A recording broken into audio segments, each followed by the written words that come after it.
Jharkhand student union द्वारा एक बार फिर से 60-40 अनुपात के नियुक्ति और आंदोलन को बढ़ाने की बात कर रही है और इस बार इस आंदोलन को बड़ा रूप देते हुए सरकार की नींद खराब करने की बात की जा रही है। रांची में आयोजित एक प्रेस वार्ता के दौरान छात्र नेता देवेंद्र महतो ने बीते दिन विधानसभा घेराव के दरमियान चोटिल हुए छात्रों की पीड़ा बताई। साथ ही कहा, हमारा आंदोलन शांतिपूर्ण था, लेकिन सरकार ने जो बेरहमी दिखाई इससे छात्र नाराज और गुस्से में है। लेकिन इस बार हम आर पार की लड़ाई लड़ेंगे, जिसके लिए 27 तारीख तक का समय सरकार को दिया जा रहा है और इस लड़ाई में हम कोई कसर नहीं छोड़ेंगे। झारखंड सरकार को अल्टीमेटम देते हुए देवेंद्र महतो ने यह भी कहा कि यदि इस बार भी सरकार नहीं मानी तो हम विधानसभा में ईंट से ईंट बजा देंगे। रांची के मोरहाबादी परिसर में मीडिया से बात करते हुए छात्र नेता देवेंद्र महतो ने आवेश में आकर क्या कुछ कहा, देखिए इस रिपोर्ट में।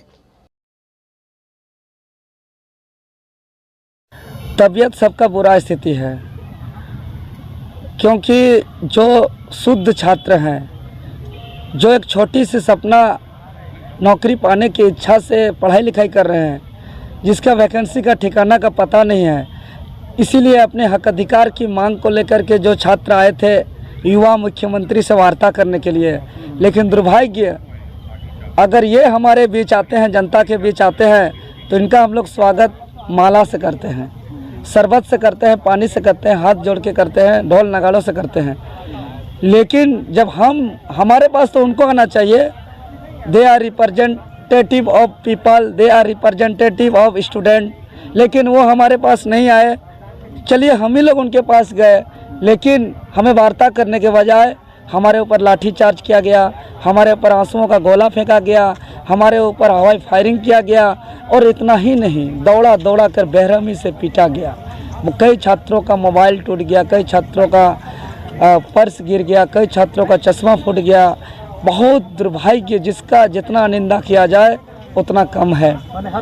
हर तरह से उतना ही नहीं, जब हम लोग को अपने संवैधानिक तरीके से, चूँकि हम लोग सरकार से अनुमति लेकर के संवैधानिक तरीके से, अनुशासन तरीके से आंदोलन कर रहे थे और बैठे हुए थे, और शांतिपूर्ण बैठे हुए के दौरान हम लोग पे डायरेक्ट आंसू गोला फायरिंग किया गया और बहुत भगदड़ मच गया। उसके बाद जब हम लोग फिर जब घर आ रहे थे, इतना बेरहमी से रास्ते में पीटा गया। हम बता रहे हैं ना, जब एक शहीद मैदान के आगे एक बाज़ार था, बाज़ार के आगे बस्ती था कुछ, वहाँ पे सरकार से, बिजली विभाग से बिजली कटा करके दौड़ा दौड़ा करके छात्रों को पीटा गया। छात्रों को ही नहीं, सब्जी बेचने वाले, जो दुकान चलाने वाले, राहगीर, पैदल चलने वाले, आम जनता को भी पीटा गया। आगे का रणनीति हमारा स्पष्ट है, जैसा कि ये सरकार को हम लोग पूर्व ही चेतावनी दे चुके थे कि छात्रों का जो हक अधिकार है, हमारी जो मांग है, इस पर ठोस निर्णय लीजिए। और अगर ठोस निर्णय नहीं लीजिएगा तो ये आंदोलन का आग ऐसा धधकेगा, जिसका आप दुनिया का इतना विकराल होगा, इतना भयंकर होगा कि इसको कोई काबू नहीं पा सकता है। और आज देखते जाइए विकराल और बहुत भयंकर रूप ले रहा है ये आंदोलन का आग, और ये सरकार के ही कारण से ये सब हो रहा है। तो अगर ये सरकार के ऊपर है कि इस आंदोलन को आगे किस स्वरूप में देखना चाहते हैं। हम फिर सरकार को मौका दे रहे हैं और 27 मार्च 2023 तक सरकार को फिर मौका दे रहे हैं कि हमारी जो मांग है, इस पर ठोस निर्णय लीजिए। पक्ष विपक्ष एकजुट होकर के जो है कि इस पर चर्चा करिए, बहस करिए और हमारी मांग को पूरा करिए। नहीं, ये आखिरी चेतावनी है, ये चेतावनी, और खास करके कांग्रेस पार्टी को और झारखंड मुक्ति मोर्चा को तो खुले चेतावनी है, और बीजेपी को, राजसू को भी है, क्योंकि सत्ता पक्ष को तो ओपन चैलेंज है कि अगर हमारी मांग पर, चलिए सत्र खत्म हो, कैबिनेट बुला करके अगर हमारी मांग पर विचार नहीं करती है तो निश्चित ही 27 मार्च के बाद बहुत ही बड़ा आंदोलन का उद्घोषणा होगा। और इस बार जो पिछला 23 मार्च में जो आंदोलन हुआ उससे भी विकराल होगा। और 23 मार्च का आंदोलन भारत का एकमात्र ऐसा हुजूम जुटा आंदोलन में, युवाओं का जनसैलाब जुटा है जो मात्र आह्वान के 4 घंटे पे। ये छात्रों का जो दुख तकलीफ दर्द है, अगर 27 मार्च तक हमारी मांग पूरी नहीं होती है तो हम लोग विधानसभा को पूरा ईंट से ईंट बजा देंगे, पूरा घेर के रख देंगे और मुख्यमंत्री को तो जवाब देना ही होगा। और तो पर भी हमारी मांग अगर नहीं विचार नहीं होती है तो राज्य में सुन ले सरकार और निश्चितकालीन आर्थिक नाकेबंदी करेंगे। पूरे झारखंड का चक्का जाम होगा, पूरा झारखंड बंद हो जाएगा और ये सरकार को जवाब देना होगा आने वाले दिनों में। ऐसा हो, चूँकि बिहार का विज्ञापन में देखते हैं तो बिहार का निवासी, मध्य प्रदेश का विज्ञापन पढ़ते हैं तो मध्य प्रदेश का निवासी, उड़ीसा का विज्ञापन पढ़ते हैं उड़ीसा का निवासी, बंगाल का विज्ञापन पढ़ते हैं बंगाल का निवासी। लेकिन झारखंड में अभी 2 विज्ञापन आया है, एक असिस्टेंट लैब टेक्नीशियन का और एक पीजीटी का। ये दोनों विज्ञापन को पढ़ते हैं तो इसमें लिखा है भारत का नागरिक और कहीं भी कोई जिक्र नहीं है कि झारखंड का स्थानीय निवासी हो। तो झारखंड का स्थानीय निवासी जो होंगे वो भी तो भारत का नागरिक ही होंगे। लेकिन अगर भारत का नागरिक के तर्ज पर ही सभी विज्ञापन मांगा जाएगा तो देश में 28 राज्य क्यों, और बाकी अन्य राज्यों में अपने अपने राज्यवासियों के लिए अस्थायी निवासी होने का क्यों विज्ञापन मांगा जाता है। और अन्य राज्यों पे विज्ञापन के साथ ही साथ वहाँ पे अस्थायी प्रमाण पत्र क्रमांक संख्या वहाँ मांगा जाता है।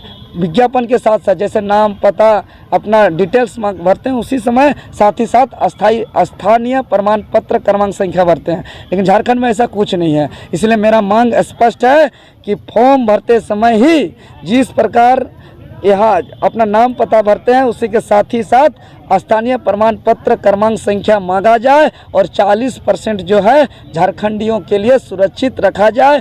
और यहाँ की क्षेत्रीय और जनजातीय भाषा सभी परीक्षाओं में अभी तक अनिवार्य नहीं है। असिस्टेंट इंजीनियर में नहीं है, पीजीटी की परीक्षा में नहीं है, जूनियर इंजीनियर की परीक्षा में नहीं है। बहुत ऐसे परीक्षा है जहाँ क्षेत्रीय भाषा की परीक्षा नहीं होती है। तो सभी परीक्षाओं में क्षेत्रीय और जनजातीय भाषा की परीक्षा हो और बाकी कोई भी लैंग्वेज रहे। लेकिन यहाँ की जो डॉक्टर रामदयाल मुंडा की जो रिपोर्ट है जिसमें 4 क्षेत्रीय भाषा कुरमाली, खोटा, नागपुरी, पंचपरगनिया और राज्य के तमाम जितने भी जनजातीय भाषा हैं सभी भाषाओं का एक क्वालिफाइंग पेपर एकदम अनिवार्य होना ही चाहिए। अगर नहीं होगा तो निश्चित ही बता रहे हैं कि यहाँ बहुत दिक्कत होगा। सब यहाँ के नौकरी बाहर के हाथों चला जाएगा। और यहाँ जो देखते हैं कुछ दिन पहले जूनियर इंजीनियर की परीक्षा हुई थी और वहाँ का अपराधी पकड़ाते हैं, क्वेश्चन लीक के मामले पे कबूल करते हैं, जो आरोपी है उसको कुछ दिन जेल में भी रखा जाता है, उसके बाद बेल पे छोड़ दिया जाता है। इस तरह का पेपर लीक को लेकर के कठोर कानून बने, उत्तराखंड के तर्ज पर उसको कम से कम 10 करोड़ का जुर्माना हो और उसका आजीवन कारावास हो। इस तरह का कानून वाले पेपर लीक के मामले पर। और साथ ही साथ देख रहे हैं कि और विज्ञापन को लटकाने के लिए एक जिला रोस्टर आरक्षण लाया गया है। और हम लोग बार बार प्रार्थना कर रहे हैं, कई बार यज्ञ हवन भी कर चुके हैं सरकार का सद्बुद्धि हेतु। अब छात्र अंतिम दिवस आ गए हैं, इसीलिए अब छात्र डंडा, लाठी, गोली, बारूद सब चीज़ का सामना कर रहे हैं। और ईश्वर से तो मेरा कामना अभी भी लगातार ही रहेगा कि माननीय हेमंत सोरेन जी को सद्बुद्धि दे। लेकिन अगर इसका ये लोग अहंकारी हो गए हैं, ये लोग क्रूरता हो गए हैं, ये लोग सत्ता के नशे पे चूर चूर हो गए हैं, इतना घमंड हो गए कि हमारी मांग पर विचार करने के बजाय आरोप प्रत्यारोप लगाते हैं, ऊपर से FIR करते हैं। बताइए, इस तमाम छात्रों, शुद्ध छात्रों को आंदोलन करने वालों पर जगन्नाथ थाना पे FIR किया गया, लाठी डंडा तो किया ही गया। आखिर क्यों? क्या छात्रों पे लाठी डंडा, गोली, बारूद और FIR से डर जाएंगे? क्या छात्र अपना लड़ाई छोड़ देंगे? ये कदापि नहीं हो सकता है।